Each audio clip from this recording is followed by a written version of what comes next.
নমস্কাৰ বন্ধুসকল, মই দীপক শৰ্মাই মোৰ ইউটিউব চেনেল ইউটিউবৰে 65 লৈ সকলোকে সাদৰেৰে সম্ভাষণ জনাইছোঁ। আজি আমি এটা বিষয়ৰ ওপৰত আলোকপাত কৰিবলৈ ওলাইছোঁ।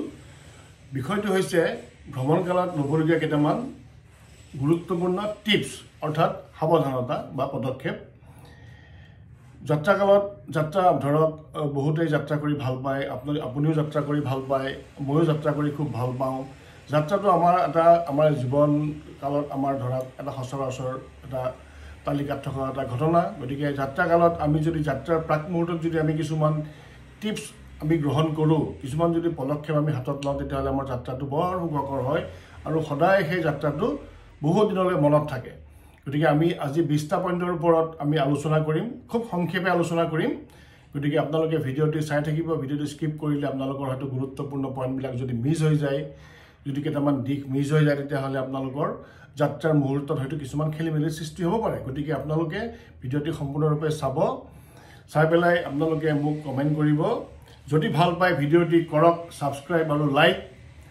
আজিৰ পৰ্ব আৰম্ভ কৰিছোঁ প্ৰণাম জনাই চিৰচেনেহী মোৰ অসমী আই।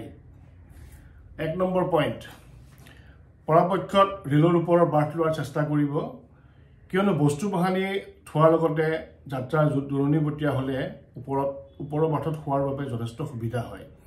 কাৰণ দিনৰ ভাগত আপুনিতো তলত শুব নোৱাৰে, তলত বহিবহে লাগিব। গতিকে ওপৰৰ বাৰ্থখন সদায় বুক কৰাৰ চেষ্টা কৰিব। যাত্ৰাৰ আগতে আপোনালোকে এটা ছুটকেছটো ৰেডি কৰিব। ছুটকেছটো যেতিয়া আপোনালোকে বস্তু বাহানিবিলাক ভৰাব, তেতিয়া আপোনালোকে ভাগে ভাগে ভৰাব। ভাগে ভাগে মানে কি, কাপোৰৰ ভাগে কাপোৰবিলাকৰ চাৰ্টৰ ভাগে চাৰ্ট ভৰাব, পেণ্টৰ ভাগে পেণ্ট ভৰাব, আণ্ডাৰৱেৰৰ ভাগে আণ্ডাৰৱেৰ ভৰাব। গতিকে আপোনালোকে গোটেইখিনি ভাগে ভাগে ভৰাব, যাতে আপোনালোকৰ উলিয়াওঁতে অসুবিধা নহয় আৰু সোমাওঁতে যাতে খেলিমেলিৰ সৃষ্টি নহয়। আমাৰ কি হয়, আমি যেতিয়া যাত্ৰাকালত আমি যাত্ৰা কৰোঁ, তেতিয়াহ'লে আমি সুন্দৰকৈ ভৰাই লৈ যাওঁ, কিন্তু অহাৰ সময়ত গোটেইখিনি খেলিমেলি লাগে। গতিকে আমি একদম ডাবৰ নিচিনাকৈ গোটেইখিনি জপাই লৈ আহোঁ। গতিকে সেই বস্তুটো আপোনালোকে কৰিলে নিজৰে অসুবিধা হ'ব। 3 নম্বৰ পইণ্টটো হৈছে, যদি গন্তব্যস্থান পাওঁতে ৰাতি অধিক পলম হয়, তেন্তে পোনে পোনে ৰেল ষ্টেচনত থকা টেক্সি কাউণ্টাৰৰ পৰা টেক্সি বুক কৰিব। কাউণ্টাৰত আপোনাক ৰিচিপ্টৰ লগতে লাইচেঞ্চ প্লেট নম্বৰো দিব। নাইবা যদি টেক্সি ল'বলগীয়া হ'লে ওলা বা উবেৰ বুক কৰিব। অচিনাকি টেক্সিত যোৱাটো কেতিয়াও নিৰাপদ নহয়। বিশেষকৈ ৰাতিৰ সময়ত টেক্সি দালালবোৰেও আপোনাক হাৰাশাস্তি কৰিব পাৰে। অটোৰিক্সা বা টেক্সিত ঘূৰোঁতে সদায় গুগল মেপখন চাই ল'ব। আপুনি গন্তব্যস্থানলৈ যোৱাৰ দূৰত্ব জানিলে টেক্সি বা অটোৰিক্সাই আপোনাক ঘূৰাই বেছি ভাড়া ল'বলৈ ভয় কৰিব। টেক্সিৱালাবিলাকৰ এটা প্ৰৱণতা থাকে, তেওঁলোকে ঘূৰাই যিমান পাৰি ভাড়াটো বেছি। 4 নম্বৰ পইণ্টটো হৈছে, বাছত যাত্ৰা কৰিলে পৰাপক্ষত সদায় আগৰ চিটত নবহি পিছৰ চিটত বহিবলৈ চেষ্টা কৰিব। বিশেষকৈ দক্ষিণ ভাৰতৰ বাছবোৰক বাছৰ পিছৰ চিটত বহিলে যাত্ৰাত বিপদৰ সম্ভাৱনা কম। গতিকে আপোনালোকে আগৰ চিটটোত নবহি পেলাই পিছৰ চিটলৈ পালে বহিবলৈ নিজে চেষ্টা কৰিব। 5 নম্বৰ পইণ্টটো হৈছে, প্ৰথম ৰাতিৰ বাবে থকা ঠাইডোখৰ আগতীয়াকৈ বুক কৰি থ'ব, কিন্তু আপোনাৰ ট্ৰেইন কেতিয়াবা গন্তব্যস্থান পাওঁতে ৰাতি পলম হ'ব পাৰে। তেতিয়াহ'লে থকা ঠাইডোখৰ বিচাৰি পেলাই আপোনালোকৰ অসুবিধা নহয়। 6 নম্বৰ পইণ্টটো হৈছে, আপোনাৰ কেমেৰাৰ বাবে এক্সট্ৰা বেটেৰী, মোবাইল চাৰ্জাৰ আৰু মেমৰি কাৰ্ড লগত লৈ ল'ব। এইকেইটা বস্তু কেতিয়াবা আমি পাহৰি যাওঁ। বিশেষকৈ মেমৰি কাৰ্ডটো পাহৰি যাওঁ বা এক্সট্ৰা বেটেৰীটো পাহৰি যাওঁ। মোবাইল চাৰ্জাৰটো আমি লগত ৰাখোৱেই। গতিকে এই বস্তুকেইটা আপোনালোকে কেতিয়াও পাহৰি পেলাই ঘৰত এৰি থৈ নাযাব। 7 নম্বৰ পইণ্টটো হৈছে, সদায় জৰুৰী দৰৱ পাতিখিনি যোগাৰ কৰি ল'ব। বাহিৰত আমাৰ প্ৰায়ে আমি পেটৰ অসুখত ভুগোঁ, কিছুমান নাখাবলগীয়া বস্তু খোৱা হয়। গতিকে আপোনালোকে পেটৰ অসুখত ভুগিবলগীয়া হ'ব পাৰে। বিশেষকৈ ইম'ডিয়াম টেবলেটটো সদায় লগত লৈ যাব। 8 নম্বৰ পইণ্টটো হৈছে, ৰেলত সদায় বিতৰ্ক এৰাই চলিব। কোনোবাই টানকৈ ক'লেও আপুনি বুজাবুজিৰ মাজেৰে পৰিস্থিতি মোকাবিলা কৰিবলৈ চেষ্টা কৰিব। অচিনাকি ব্যক্তি, অচিনাকি পৰিৱেশ, গতিকে বিতৰ্ক এৰাই চলিলে নিজৰ কাৰণে যাত্ৰাটো সুখৰ হ'ব। 9 নম্বৰ পইণ্টটো হৈছে, যাদুকৰী টাইগাৰ বাম এটা লগত লৈ ল'ব। যাদুকৰী বুলি এইকাৰণেই কৈছোঁ যে যদি ই কেইবা ধৰণৰ কাম কৰিব, আপোনাৰ নাকত যদি কেতিয়াবা দুৰ্গন্ধ এটা লাগে, তেতিয়াহ'লে আপোনালোকে ওপৰ উঠত অলপমান ইয়াৰ প্ৰলেপ এটা ঘঁহি ল'লে নাকত যিটো গোন্ধ লাগিব সেই গোন্ধটো আঁতৰ হ'ব। লগতে যাত্ৰাৰ সময়ত মূৰ বেয়া লাগিলে বাম অলপ ঘূৰাই দিলে বহুত আৰাম পাব। কেতিয়াবা মূৰৰ বিকুটিবও পাৰে, তেতিয়া আপোনালোকে যদি বামটো লগাই দিয়ে তেতিয়া যথেষ্ট আৰাম পাব 6 নম্বৰ পইণ্টটো হৈছে ৰেলৰ ফেৰিৱালাৰ পৰা বস্তু কিনোতে সদায় দামটো আগতে চাই ল'ব নহলে ঠগ খোৱাৰ সম্ভাৱনা থাকে ৰেলৰ ফেৰিৱালাৰ কথা আপোনালোকে ভালকে জানি মই কবই নালাগে বেলেগে গতিকে ফেৰিৱালাবিলাকে আপোনাক কিমান পাৰে আপোনাক ঠগাব পাৰে সেইটোকে চাই লাগে গতিকে সাৱধান হ'ব 11 নম্বৰ পইণ্টটো হৈছে পাৰিলে কেইবাটাও পকেট থকা পেণ্ট পৰিধান কৰিব লগত নগদ টকা নিলে আপুনি পিন্ধা পেণ্টৰ বেলেগ পকেটত টকা ৰাখিব কাৰণ এটা পকেটৰ পৰা পকেট মাৰিলে আনবোৰ পকেট সুৰক্ষিত হৈ থাকিব তাৰোপৰি আপুনি এটা পকেটত যদি পানী বটল ৰাখে এটা পকেটত যদি মোবাইল ৰাখে আন এটা পকেটত আপুনি মোবাইল চাৰ্জাৰ ৰাখিব পাৰিব তেতিয়া আপোনাৰ বস্তুবিলাক বিচাৰি ফুৰোতে সময়ৰ অপব্যয় নহয় আৰু কষ্টও নহয় 12 নম্বৰ পইণ্টটো হৈছে স্বাস্থ্য ভালে ৰাখিবলৈ বাহিৰত সদায় কমাই খাব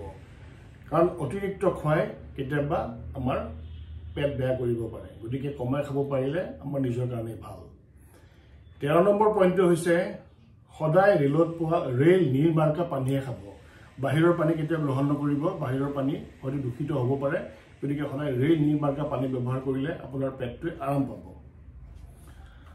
14 নম্বৰ পইণ্টটো হৈছে ৰেল বিভাগে যোগান ধৰা খাদ্যহে খাব বাহিৰৰ খাদ্য খাবলগীয়া হ'লে IRCTC আপোনালোকে IRCTCৰ ৱেবছাইটত গৈ পেলাই তাত আপোনালোকে খানা খোৱা বস্তু আপোনালোকে অৰ্ডাৰ কৰিব পাৰিব বা আজিকালি অনেক এপ ওলাইছে অনেক সাইট আছে গতিকে সেইসমূহ সাইটৰ পৰা আপোনালোকে খোৱা বস্তুটো অৰ্ডাৰ কৰি গ্ৰহণ কৰিব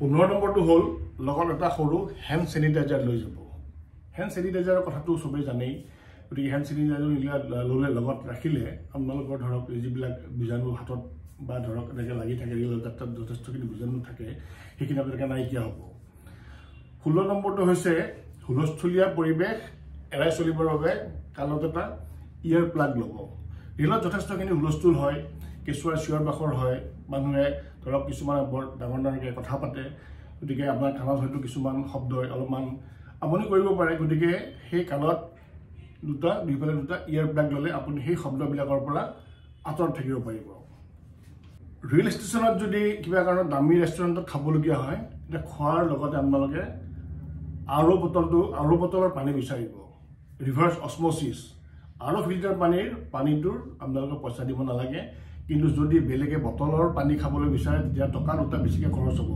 বাহিৰত আমাৰ এটাই চেষ্টা হ'ব লাগে আমি কেনেদৰে দুটা টকা আমি বচাব পাৰোঁ 18 নম্বৰ পইণ্টটো হৈছে সহযাত্ৰীৰ সৈতে সদায় হাঁহি ধেমালিৰে কথা পাতি অন্তৰংগ হ'ব পাৰিলে দূৰণিবতীয়া যাত্ৰাটো সুখকৰ হয় কিন্তু এটা কথা কোনো ব্যক্তিকে সহজে বিশ্বাসত ল'ব নালাগে সকলোৰে লগত সুন্দৰকৈ হাঁহি মাতি কথা পাতিব অন্তৰংগ এটা হ'বলৈ চেষ্টা কৰিব তেতিয়া আপোনাৰ যাত্ৰাটো দীঘলীয়া যাত্ৰা হ'লে অলপ আমনি লাগে গতিকে দীঘলীয়া যাত্ৰাটো খুব সুন্দৰকৈ অতিবাহিত হ'ব 19 নম্বৰ পইণ্টটো অতি গুৰুত্বপূৰ্ণ এটা দিশ টয়লেট ব্যৱহাৰ কৰিবলৈ ৰাতিপুৱাৰ সময়খিনি অতিকৈ উত্তম আমি টয়লেটত দূৰণিবতীয়া যাত্ৰাত আমি টয়লেট যাবই লাগিব